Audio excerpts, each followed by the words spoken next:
Oh, salut tout le monde. Bon, je fais une petite vidéo explicative parce que je rappelle, je vous ai fait exprès des tutos sur les PHVA, sur les PHBG, sur les PWK pour que vous sachiez les régler. Je vous ai même fait une explication sur pourquoi mettre le circuit aiguille à telle ou telle hauteur sur ton aiguille, à quoi servait la conicité de l'aiguille. J'ai fait ça explicatif avec des dessins et tout pour exprès pour vous compreniez. Ensuite, j'ai fait un tuto sur les indices de bougie pour savoir exactement à quoi ça servait, pour que vous galériez pas. Mais je m'aperçois que personne ne va les voir. Donc, à quoi ça sert de faire des tutos, j'ai envie de dire. Alors pourquoi je fais cette vidéo? Je t'explique. Là je suis en train d'aider un gars, il a un kit 75 MVT, d'accord. Carbut 21 PHPG, gicleur de ralenti 45, gicleur principal 85. La moto elle roule à 100, il est en 13,47. Elle me fait la bougie, je comprends pas, elle est noire, mais la moto prend pas cette tour. Je lui fais envoie-moi ta bougie. La bougie elle est grise. Bon déjà gicleur de 95, tu sais, bon voilà. Donc c'est normal, ça marche pas. Exemple, moi j'ai un kit 50, carbu 17,5, la visière elle a un tour et demi dévissé, tu vois. Je suis sur une BR10ES parce qu'il fait bon chez moi, mais là je vais passer en bougie BR9, tu vois, pour rouler l'hiver, parce qu'on en hiver en fait, tu vois, pour favoriser les démarrages à froid, tu vois. Je suis déjà en gicleur principal de 110, tu vois. Gicleur ralenti, je suis en 40. Voilà. Et circuit d'aiguille, je suis au deuxième cran partant du haut, tu vois. Voilà. Pour que la moto elle parte bien, machin. Donc je répète, mais enregistré parce que à un moment donné. Et le gars, je lui fais ouais, pourquoi t'achètes pas la 105 Racing qui est prévue pour tout ce qui est au-dessus de 50 cm3, tu vois. Parce que la bougie 105 Racing, alors je parle de mon point de vue, enfin pas pour la 105, mais si tu veux la 105 Racing, c'est une bougie dite froide pour refroidir ta culasse, si tu veux, de ton moteur, tu vois. Et elle sert aussi à avoir une bonne étincelle pour ton moteur, tu vois, pour que tu aies une bonne électricité qui arrive à ton moteur, que tu aies une bonne combustion, que ta machine elle marche bien, tu vois. Elle sert à ça, la 105 Racing. Mais on la met sur tous les moteurs qui sont au-dessus de 50 cm3, tu vois, qui prennent des tours, machin, etc. Tu vois. Les bougies BR9 ES, tu vois, alors le R dans le BR9 ou BR10 ou BR8, le R c'est pour dire qu'il y a une résistance dans la bougie. Tu vois. Si tu n'as pas de résistance dans une bougie, toi tu passes dans un village, le mec qui regarde la télé, il va avoir plein de parasites sur sa télé. Tu vois. Le R de la bougie, c'est pour pas que ta bougie ait des parasites. Tu vois. Une bougie qui a des parasites, moteur qui marche mal. Bon. Je vais faire un prix de groupe ce matin parce que là c'est bon, ça me saoule. Que personne aille voir les tutos et qu'on me pose 25 fois la même journée, la même question. Donc, BR9ES, bougie chaude pour rouler l'hiver sur kit 50. BR10ES, bougie froide pour rouler sur 50 hors bidalo, mais pour rouler l'été, pour refroidir ta culasse, si ta carburation est bonne. Alors maintenant, je prends l'exemple, parce que ça, on me l'a dit hier. On m'a fait ouais, mais comment tu peux savoir, c'est impossible de savoir les gicleurs qu'il faut sur telle ou telle config. Bah si, en fait, parce qu'on sait exactement la plage de giclée à force de faire des moteurs, machin, etc. Je prends l'exemple d'un kit 70 par exemple, n'importe quel kit 70. On sait déjà que pour refroidir le cylindre, parce que ce qui refroidit le cylindre, c'est ta carburation en fait. Tu vois. Plus ta carburation va être pauvre, plus ton cylindre va chauffer. C'est la logique. Pour ceux qui connaissent les moteurs. Donc, pour un kit 70, montez stock. Hein. On sait qu'il faut du 24. Pourquoi? Parce que tu prends l'exemple d'un. Alors, je vais pas prendre l'exemple d'un vrai. Un Stachis, par exemple, PWK, tu vois, ou un Sunworld, il marche bien, c'est carbu. Un 24 Sunworld, pardon, dedans, en principal, normalement, tu as un 130. Au début, quand il sortait, tu avais un 130. Pourquoi? Parce qu'on sait déjà que. Comment dire?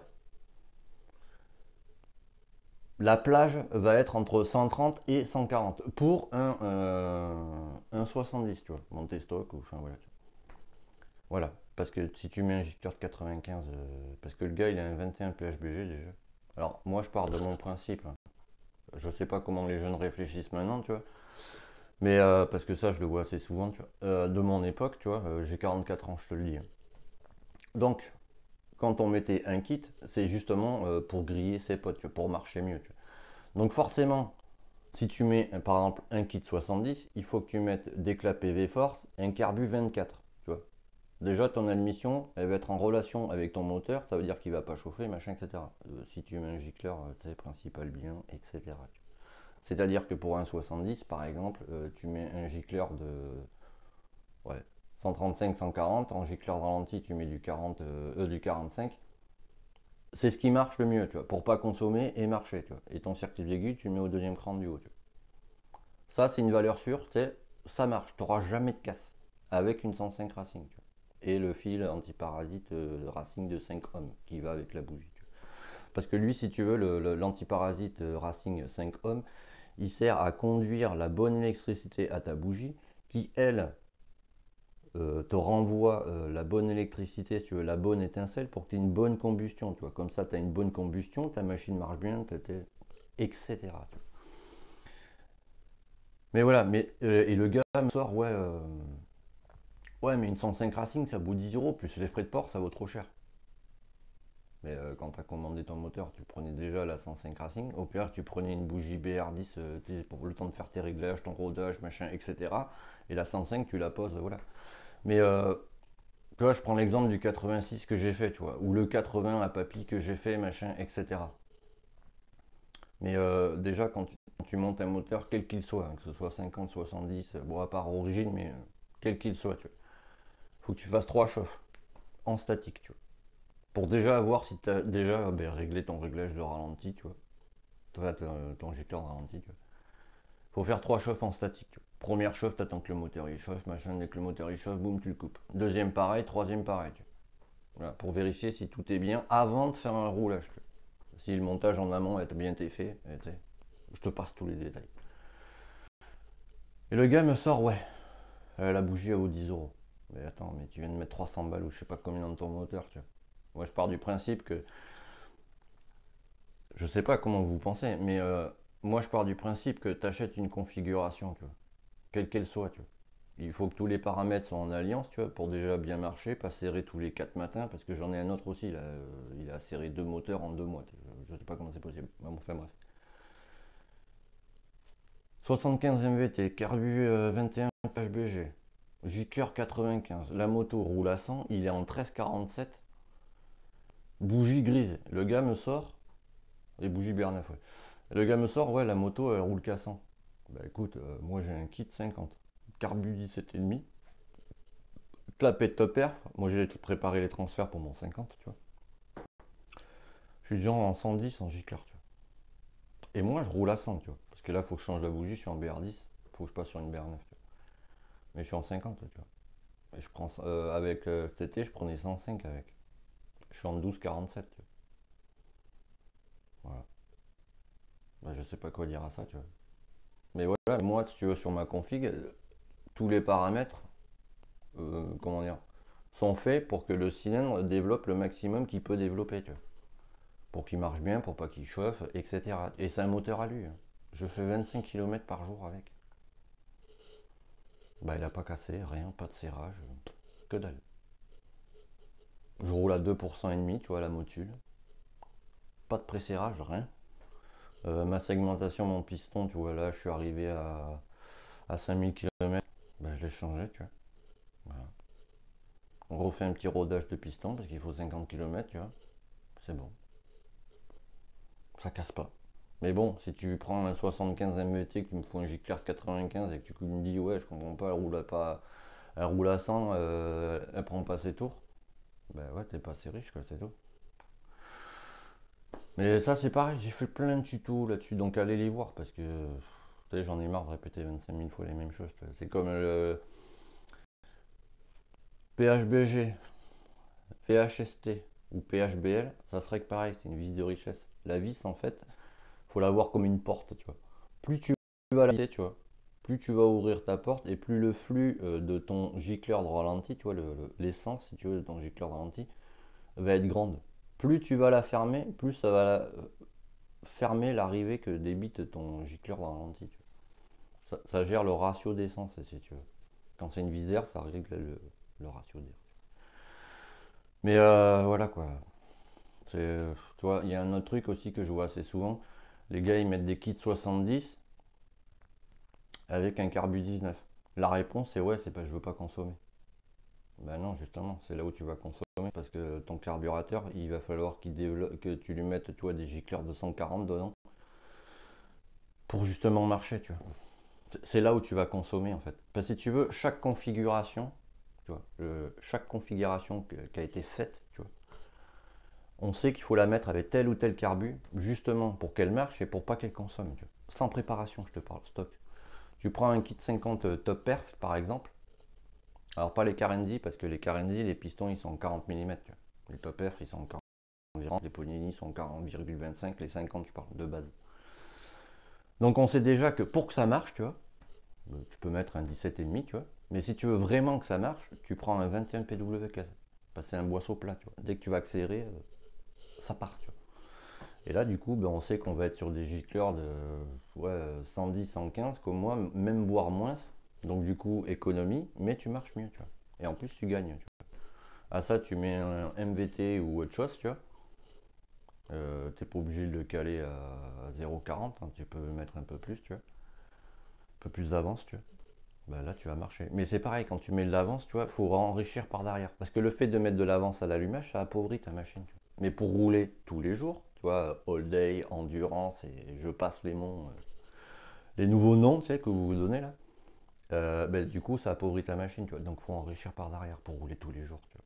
Parce qu'en compétition, je le répéterai jamais assez ça, mais les pistons en compétition, tu vois, ils font le week-end, tu vois. C'est changé après, tu vois. Parce que justement, les moteurs, ils roulent pas pour, tu sais, la différence qu'il y a entre un moteur de compétition, tu vois, qui fait que de la compétition et un moteur all day ou endurance, c'est qu'il y en a un qui est fiable et l'autre, il y en a un qui est pas fiable, qui est performance, et l'autre qui est fiable pour rouler tous les jours. Endurance, ça veut dire ça, hein. C'est comme le GP, les 24 heures, tu vois. C'est de l'endurance, c'est pour éprouver les moteurs, pour voir ce qui casse en premier, tu vois, pour justement les développer, faire des meilleurs moteurs, des meilleures pièces, etc. Tu vois. Bon, c'est un peu autre chose, tu vois, mais ça reste de la compétition, mais on va dire que c'est la compétition, comment dire, un peu comme en Formule 1 pour développer des pièces, tu vois. C'est encore un truc différent, tu vois. Enfin bref.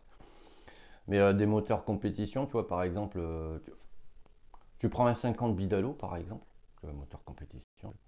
Si tu veux le faire vraiment de compétition, mais tu le prépares à fond, le machin, tu vois, pour que le truc, il arrache. Mais du coup, il va pas être fiable, tu vois. Il n'est pas fait pour rouler tous les jours, tu vois. Ça, faut que vous le compreniez, parce que moi, des fois, j'explique des trucs, mais des fois, je me pose des questions quand même, tu vois. 70 Hersal, Carbu 19 PWK pour pas consommer. Ah bah là, mon gars, tu vas consommer, hein, parce que ton 19, il va falloir que tu lui foutes au moins du 145, voire plus pour qu'il marche, tu vois. Si tu as la bonne bougie, hein, bien sûr. Si tu as une bougie BR10, bon là, tu vois. Voilà. Alors, un autre truc aussi qu'on m'a dit, ouais, mais les 105 Racing, ça perce les pistons si t'es pas bien réglé. Mais tu vois, ce que je suis en train de t'expliquer là, ça va avec tout ce que je t'ai expliqué au début de vidéo, tu vois. Je vais prendre l'exemple du 75 MVT du gars là, avec son J-Class 95. Là, si tu mets une 105 Racing là-dessus, ouais, ouais, là ça va percer le piston, c'est sûr. Parce que la 105 Racing, tu vois, c'est une bougie froide qui aide à refroidir tout ton cylindre. Mais si ton cylindre déjà il est port, ah ben là ça fait une réaction chimique, là tu perces. Tu vois. Mais ça, tu vois, les anciens, on fait pas cette erreur parce qu'on sait déjà qu'avec un 75, je dis stock, hein, pas préparer rien. Tu prends ton moteur, boum, tu le poses.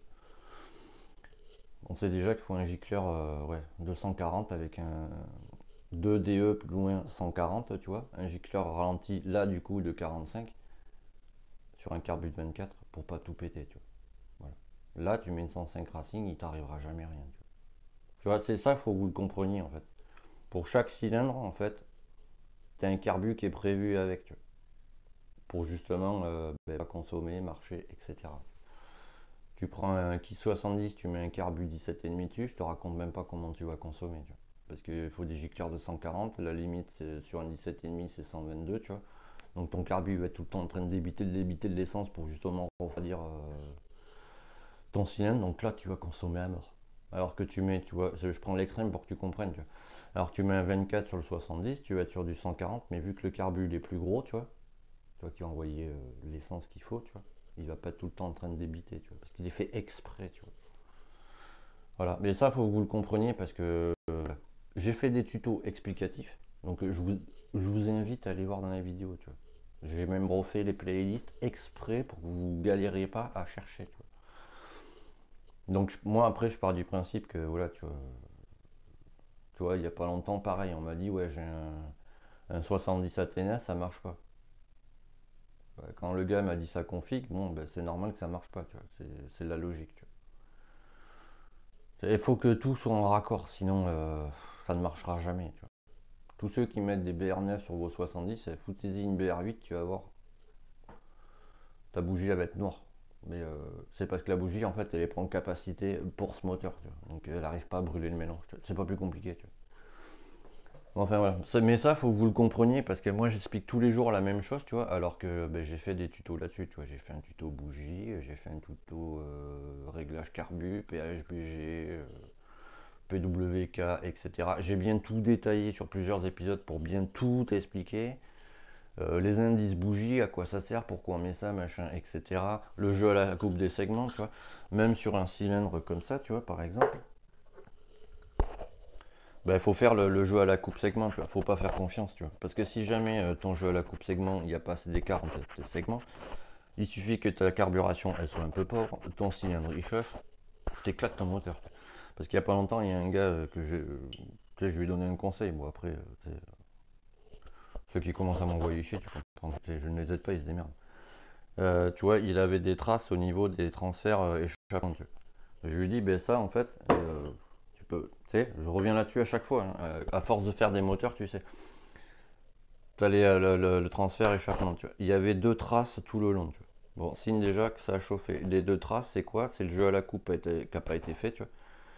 Et du coup, le segment, en fait, il avait pas assez de place pour se dilater, tu vois. Et ça fait les 2 traces dans le cylindre. C'est pas plus compliqué, tu vois. Et le gars, il me sort, ouais, mais les ergots, ils sont côté admission. Ouais, mais tu t'en fous, ça. Si entre tes ergots, t'as pas assez de place, tu vois. Normalement, c'est 0,20 qu'il faut. Euh, quand ton cylindre, il chauffe, tu vois. Tes ergots, ton segment, tu vois, il se dilate, il se dilate, il se dilate. Au bout d'un moment, bah, il rencontre le cylindre, il a plus de place, tu vois, ça sert. Voilà. Réponse du gars, non, c'est à cause de ma cage à aiguille cassée parce qu'elle est d'origine.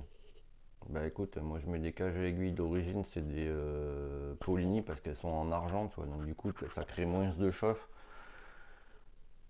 Enfin voilà, ça évite de bloquer si tu les montes à 8. Si tu les montes à sec et tu fais pas de rodage, bon, c'est-à-dire, tu rodes pas une cage à aiguille, tu vois.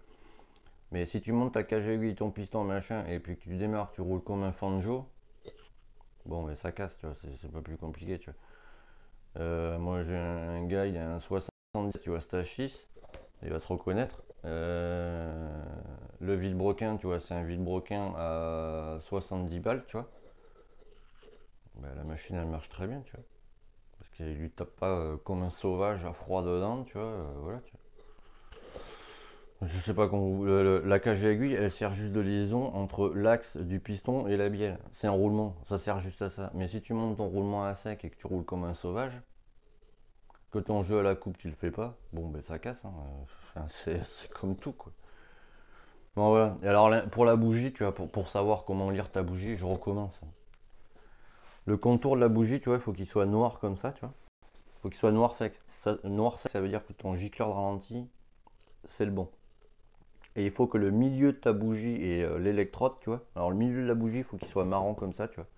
Ou marron, tu vois, couleur d'un carton, tu vois, comme là-bas, tu vois. Pardon, ça veut dire que ta vis d'air est bien réglée, que ton gicleur de ralenti, ton gicleur principal, c'est le bon. Vis d'air, pour tout ce qui est PHBA, PHBN et PWK, un tour et demi dévissé. C'est leur rapport d'air, passe partout. Mais ça aussi, je vous l'ai expliqué. PHBG c'est différent. PHBG pour la régler, il faut que tu serres la vis à fond, que tu démarres ta machine, tu dévisses un quart ta vis. Quand tu serres ta vis à fond, si tu veux, la machine elle va être haut dans les tours, tu vois, normalement. Donc tu desserres, tu desserres d'un quart, pardon. Faut que la machine elle baisse en régime, tu attends 20-30 secondes. Si tu n'as rien, tu redévisses un quart. Tant qu'elle baisse pas de régime, tu dévisses d'un quart à chaque fois, tu attends 20-30 secondes entre chaque quart dévissé. Dès que ta machine elle baisse de régime, c'est bon. La vis de richesse elle est réglée, tu touches plus. Tu vois. Et tu règles le gicleur principal après. Tu vois, c'est pas plus compliqué. Tu vois. Mais ça, faut que vous alliez le voir parce que je peux pas continuer à répéter tout le temps les mêmes choses. À un moment donné, tu sais, j'ai envie de passer à autre chose. Et c'est pour ça, tu vois, que je fais du changement aussi, tu vois. Bah, tu vois, je rabâche, je rabâche. Tout le temps les mêmes trucs. J'ai envie de passer sur autre chose. Tu vois. Tu sais, parce qu'il y a d'autres gens qui ont besoin d'aide pour d'autres trucs, tu vois. Et moi, je pars du principe que quand tu as un kit, déjà la vis au ralenti, tu sais à quoi ça sert. Parce qu'on m'a posé la question il y a 2 jours, le gars, il avait un 85 fentes. Il me fait, c'est que laquelle la vis au ralenti. Donc avant de monter un kit, tu sais, apprends comment ça marche un carbu, pourquoi on met un carbu de telle taille sur tel moteur, etc. Bon, voilà. Parce que moi, tu sais, voilà. J'ai envie d'aider d'autres personnes, tu vois, parce que les réglages carbu, là, j'ai eu ma dose, je pense, tu vois. Donc voilà, donc apprenez comment ça marche. Un deux temps, ça se noie pas. Quoi. Un deux temps, quand tu roules, tu vois, ta machine elle te fait brrr, comme ça là, comme une panne d'essence. C'est simple, c'est ton gicleur principal qui est pas assez gros. Il n'y a pas assez d'essence qui arrive. Brrr, ta cuve elle se vide, tu tombes en panne d'essence. C'est pas compliqué. Tu vois. Ensuite tu roules, ta moto, tu vois, elle broute. Bon, ben là c'est ton gicleur principal qui est trop gros. Donc là, plutôt que de descendre le gicleur principal, tu vois, ton circuit, toi, tu le montes. Genre il est au troisième, tu le mets au deuxième. Ça fait que ton aiguille, elle descend dans ton puits d'aiguille, tu vois, elle appauvrit tous tes paramètres. Gentiment, pas à fond. Tu vois. Et là, tu fais un arrêt carbu. Arrêt carbu, pas besoin de faire chauffer la moto. Tu démarres ta machine, tu mets ton casque, tes gants. Première, deuxième, troisième. Dès que tu es à fond de troisième, t'embrayes. Tout en embrayant, tu coupes le contact. Tu fais pas tomber de rapport. Ça fait que l'essence, l'air et l'huile vont se fixer à la bougie. Tu t'arrêtes. Un coup de clé à ta bougie, tu prends tes petites mimines, tu à main nue, tu dévisses ta bougie. Si ta bougie, tu peux pas la tenir par la porcelaine ou la partie métallique, tu plus de 10 secondes sans te faire, oh putain, c'est chaud. Trop pauvre, gicleur principal, pas adapté. Si, bonne bougie. Tous les paramètres vont ensemble. Voilà, donc ça, prenez-le en compte, parce que là, les réglages carbu, je commence à en avoir à la casquette, mon ami. Voilà, ben, je continue, hein. Et à plus tard. Et oui, tant que j'y pense, les 2 moteurs en Allemagne vont partir lundi, hein. Mais là, je suis tout seul, t'as vu. Donc, je rappelle, hein, papy peut en témoigner. Moi, j'habite dans les Landes, tu vois. Pour envoyer, par exemple, un moteur en Belgique, ça me coûte 72 euros, tu vois. Pour envoyer un moteur en Allemagne, ça me coûte 50 balles. Euh, Ça, je ne le compte pas dans les forfaits, tu vois. Quand je vous fais vos moteurs pour les préparations, etc. Tu vois, exemple, un forfait à 240 euros, un forfait réflexion, tu vois, je ne compte pas l'envoi, tu vois. 240 balles, c'est tout. Je vais pas te dire, tu au fait, tu me dois 35 euros en plus pour les envois. Je ne le fais pas, ça. Tu vois, une prépa à 800 balles ou à 400 balles, c'est pareil. Tu vois. Je te dis pas, et au fait, faut que tu me dois 72 euros pour les frais d'envoi, tu vois. Je ne le compte pas, tu vois. Voilà. Donc je connais personne qui le fait, tu vois. Donc déjà, bon, voilà. Donc ayez un peu de patience. Là, lundi, tout part. Mais lundi, voilà, tu vois, là, lundi, j'ai 15 kilos qui vont. 15 kilos. J'ai 15 kilos de colis qui vont partir. Voilà. Tu vois, ça va me coûter une blindasse. Tu vois, parce qu'il y a pas mal de trucs que je fais partir comme ça, je compte rien, tu vois. Voilà. Je vous le dis comme ça en passant. Sur ce, à plus tard.